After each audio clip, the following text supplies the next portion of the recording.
For today's video guys ay tuturo ko po sa inyo kung paano po natin makukuha yung sahod natin kay YouTube.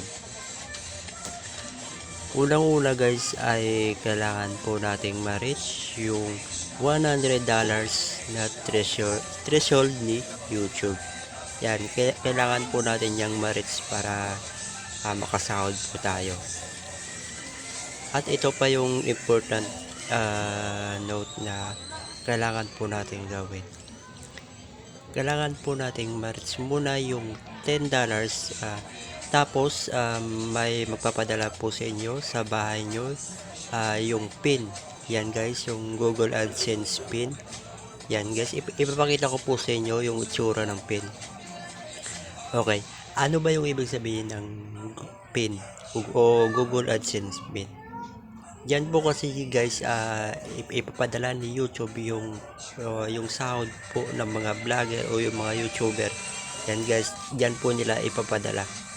Make sure lang po guys na yung address dyan sa pin na ipapadala sa inyo tama po, pati yung bank account, pati yung nagmamayari po ng YouTube.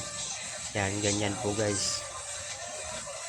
Ganun lang po guys, ganun lang po ka simple pag sumahod dito sa YouTube. Kailangan nyo muna makuha yung pin o Google AdSense. Yan guys.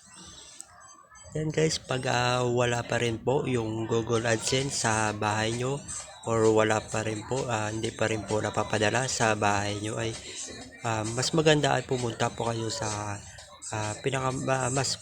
pinakamalapit na post office sa lugar nyo po. Yan po guys. Kasi guys, minsan yung nagpapadala hindi po maabot. Kadalasan sa bahay po ng mga vlogger, minsan po guys hindi po yan napapadala. Kaya mas maganda po na pumunta kayo sa post office, kung saan po yung mas pinakamalapit na post office sa inyo. Yan po guys, dyan po pinapadala ni YouTube yung pin, yung Google AdSense, dyan po ni YouTube pinapadala. So ganun lang guys, kung may natutunan po kayo, please like, comment, at pakashare na rin po, at para updated po kayo palagi sa mga bago kong video na i-upload. And subscribe my YouTube channel, Vlogscary. Bye!